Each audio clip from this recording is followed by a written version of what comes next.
Bom dia, me chamo Gustavo Chiarani, inscrito na OAB RS 44750, em fazer a sustentação oral do processo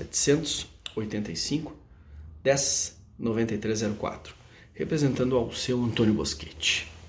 Excelentíssimo desembargador Humberto Gaspari Subrac, desembargadora Ana Lúcia, desembargador Pedro, desembargadora Cláudia, ilustre procurador, servidores, colegas advogados, bom dia. Fomos constituídos para representar o seu Antônio Boschetti em segundo grau, após a apresentação do recurso de apelação, e o que nos moveu é reparar uma grande injustiça, como é ocorrida aqui no processo. O demandado está sendo processado em razão de um acidente de trânsito ocorrido em 17 de fevereiro de 2015, às 19h20, na localidade de São Virgílio, em Caxias do Sul, localidade rural, ocorrido numa estrada vicinal, né, asfaltada, uma estrada estreita sem acostamento. O autor alega que o demandado, conduzindo a Ford Ranger, teria o atropelado, que ele estaria no acostamento. Primeiramente, excelências, tal fato cai por terra pelas fotos de folha 94 seguintes. Não há acostamento. Não havia como o autor estar no acostamento. O que ocorreu é o que se depreende do depoimento do demandado, que foi a única pessoa presente no momento do acidente que foi realmente ouvida, onde se vê que o demandado conduzia a Ford Ranger, que pesa 1.966 quilos, pela sua mão de direção. A foto de folha 94 retrata a visão do motorista, na sua mão de direção e dentro da velocidade, que para o local, segundo a sentença, é 40 km por hora. E do lado direito, vê-se que não há acostamento, só existe vegetação. E existe um milharal alto, o que impede a visualização de quem vem ali, porque ali existe uma estrada secundária, onde podem sair pessoas. Todavia não há como visualizar se a pessoa sai antes.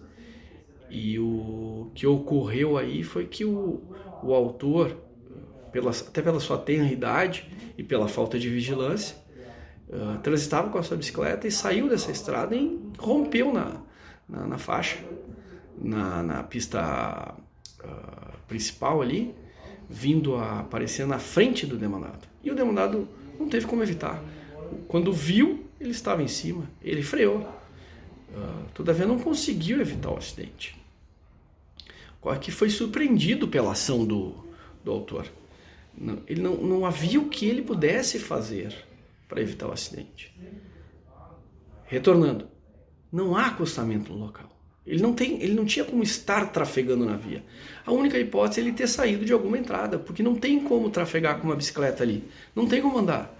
É mato, é grama, tem valeta, tem barro. Não tem como andar, porque não há leito no acostamento. Existe só vegetação. O que há nos intervalos da vegetação existem estradas secundárias abertas, de chão.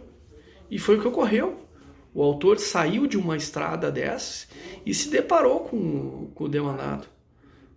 Provavelmente paralisado pelo medo, o autor não reagiu.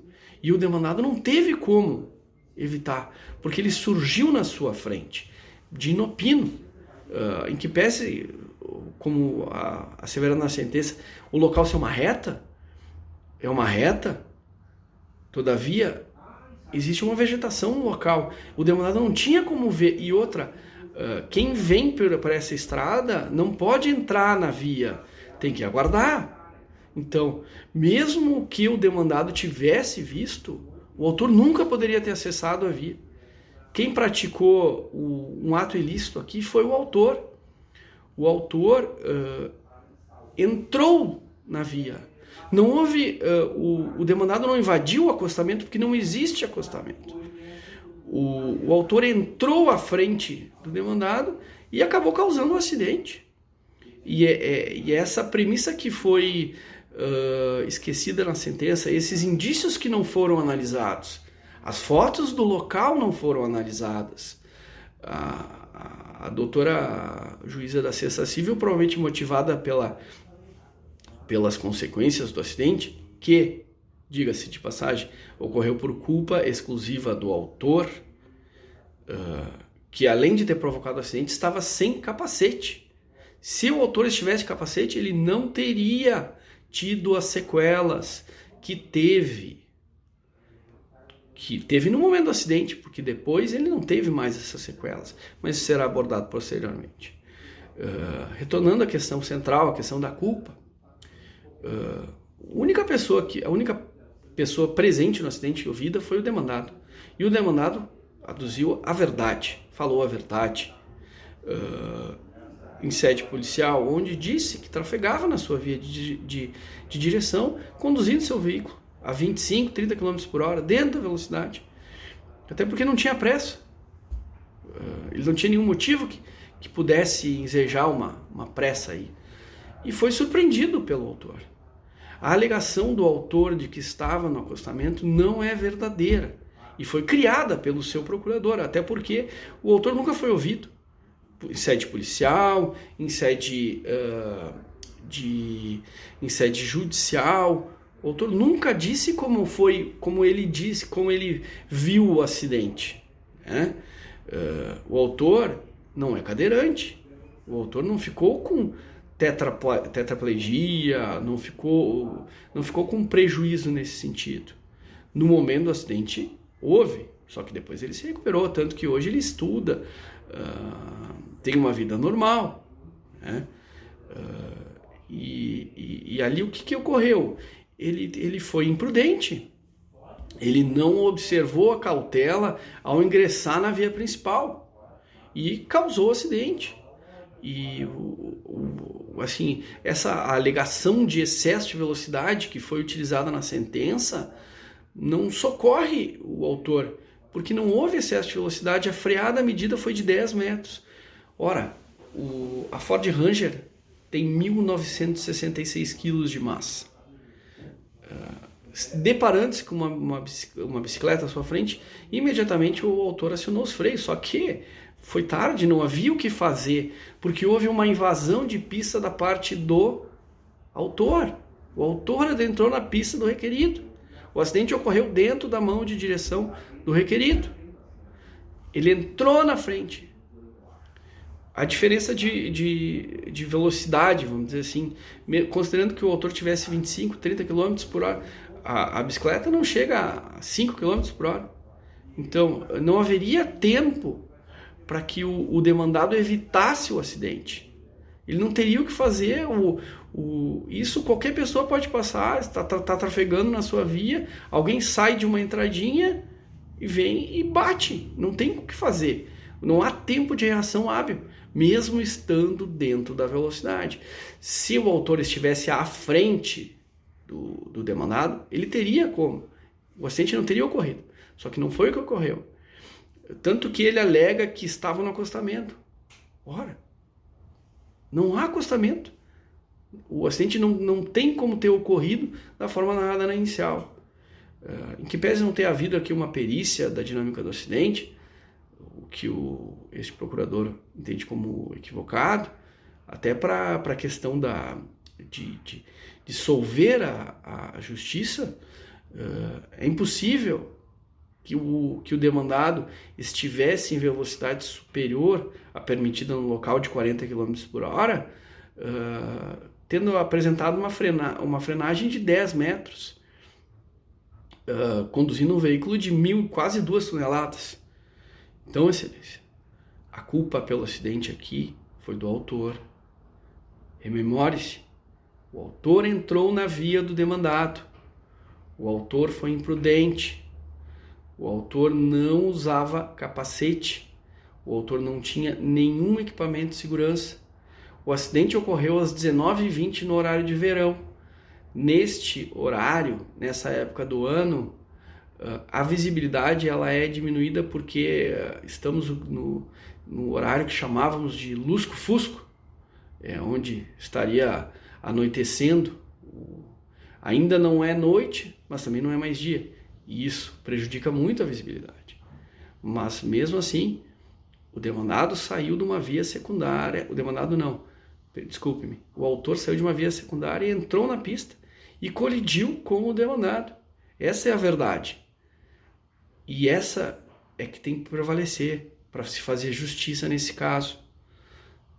Então, excelências, o demandado vem através desse procurador postular o provimento do apelo com julgamento de improcedência da demanda.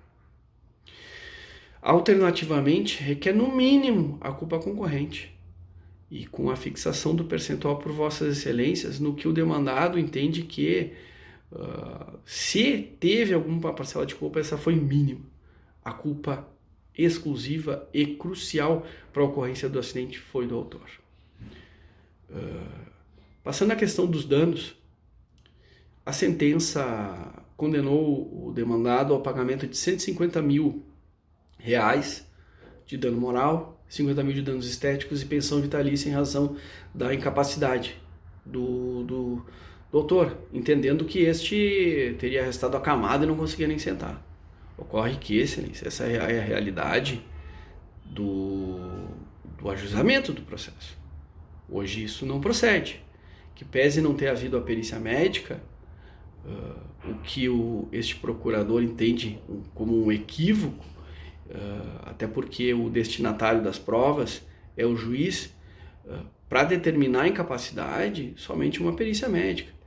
Outro sim, até porque na audiência de instrução, segundo informações prestadas pelo demandado a este procurador, o autor estava na audiência, caminhava sem dificuldades, não demonstrava nenhum prejuízo neurológico e, pelo que se sabe, o autor estuda na escola imigrante, tem uma vida normal.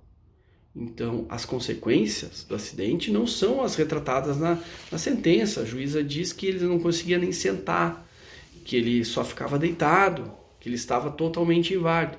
Aqui isso não é verdade. E os valores fixados fogem muito da questão da razoabilidade e da proporcionalidade, até porque o demandado é aposentado, ganha cerca de 2 salários mínimos, não tem grande patrimônio. Então, além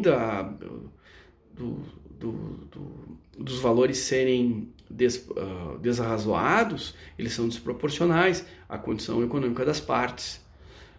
E também eles retratam uma situação a serem fixados que não ocorre. Essa situação ocorreu quando o acidente, quando houve o acidente. Hoje em dia não é a realidade.